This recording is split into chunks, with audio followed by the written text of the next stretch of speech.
Welcome back. I hope your day started with money. Today we're looking at Uber. I've gotten sick again, so if I look or sound a little bit sick, I'm sorry, you're gonna have to excuse me. But anyways, this stock has been on a run. Year to date up 50%, and there's a lot of content on YouTube praising this stock and explaining the bull case for it, and also the likes of Bill Ackman has been a big spokesman. But as you saw in the title, I'm actually selling, or I've sold my position. So I kind of want to explain like the contrarian view which I have here. But without further ado, I also quickly want to explain the bull case. Now this is from their earnings, and as you see, they've been growing a lot. 17% total in gross bookings and 18% in revenue, and also free cash flow and earnings have skyrocketed. I think a big reason why a lot of people like the stock is that it's actually not expensive at all for what you're getting.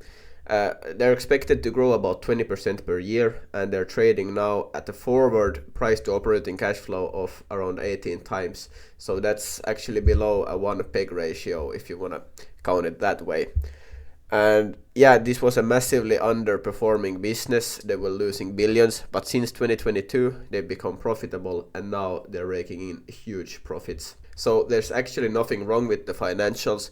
They look really great. And one of my favorite things about Uber is their Uber app and Uber One membership. So they have like you can subscribe to Uber. It's called Uber One, and then you get like discounts and probably deals and things like that. I don't know exactly, but I've understood like it's a very sticky subscription. And yeah, I mean 36 million members, that's huge. This is also like the point of the network effect that Uber has. People are scared of Teslas taking over Uber, but if Uber has the big platform and a lot of subscribers, then the companies having these automated vehicles kind of need to be on the Uber app to get customers. So I'm not that afraid of that actually.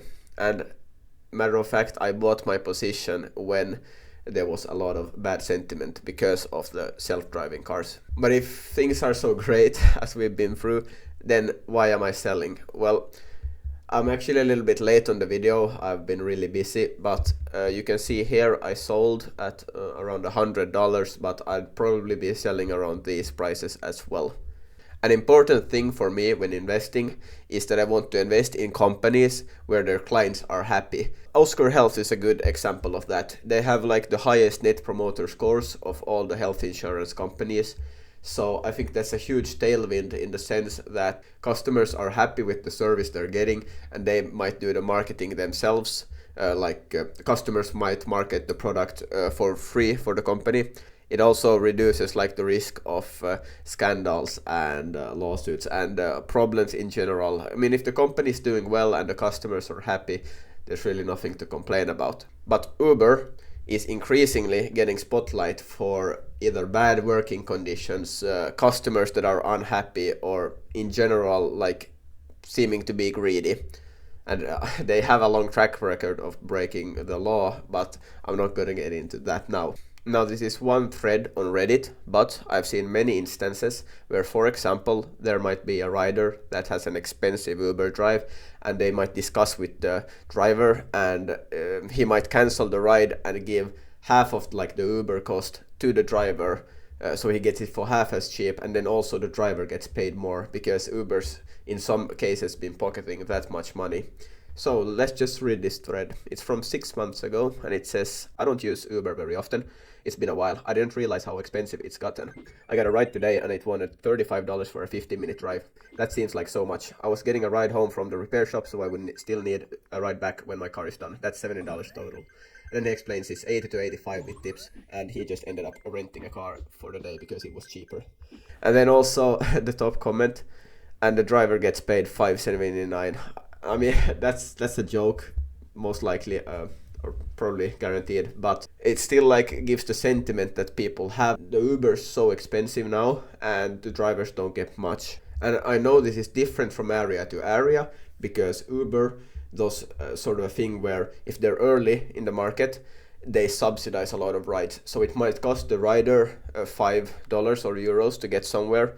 The driver might get paid 8 and then like all of the overhead is paid for by Uber. So they have like aggressive marketing when they're early in a market, and that gets people on the Uber app. But then, as you saw with like the operating cash flow, it's risen a lot. So now that like that money comes from somewhere, and it comes from the riders and from the drivers.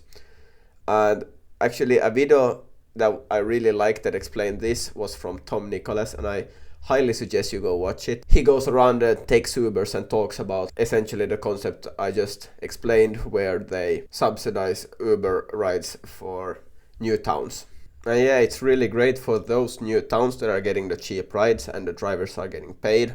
But for the towns or cities where Uber is established, they're gonna have to start raising prices to get money.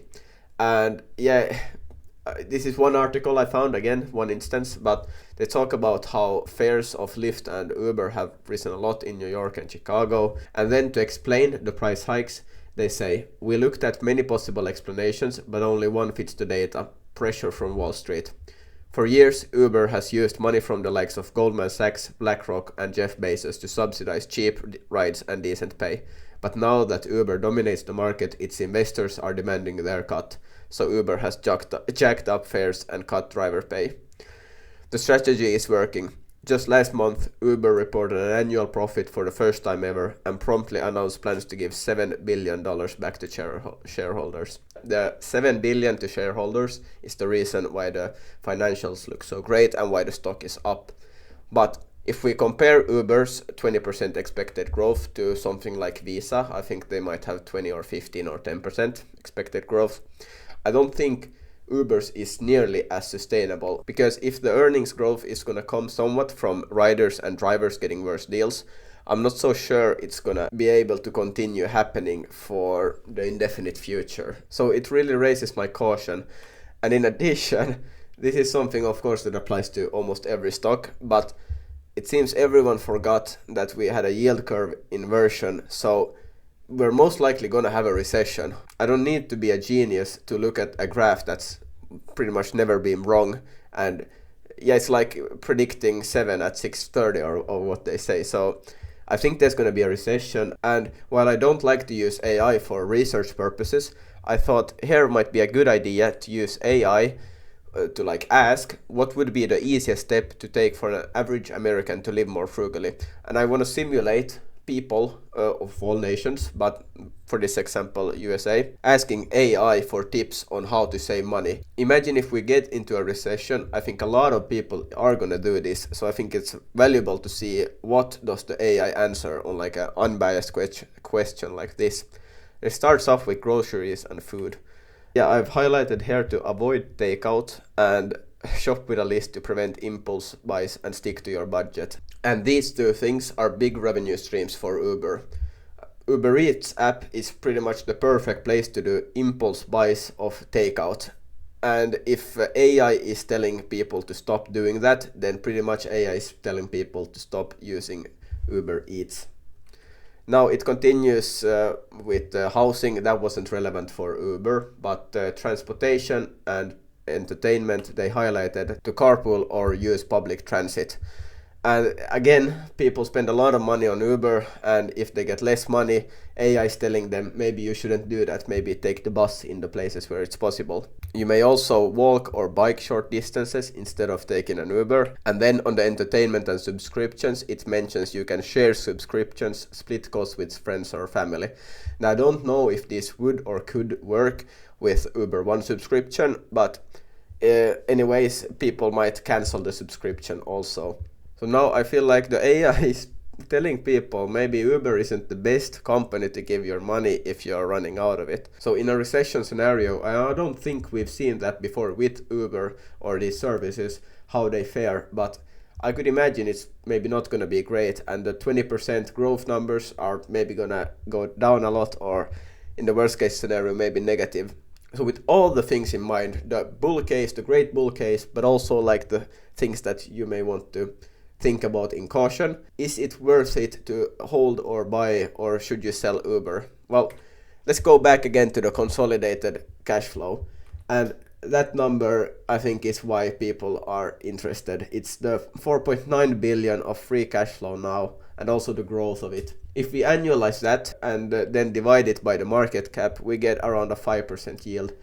And without doing any more valuations, for me, I felt like the bad sentiment was over. I think the multiple might not expand a lot more, or it might expand, but it might also go down. So for me, I sold. But I encourage everyone to do their own research and really think about this one.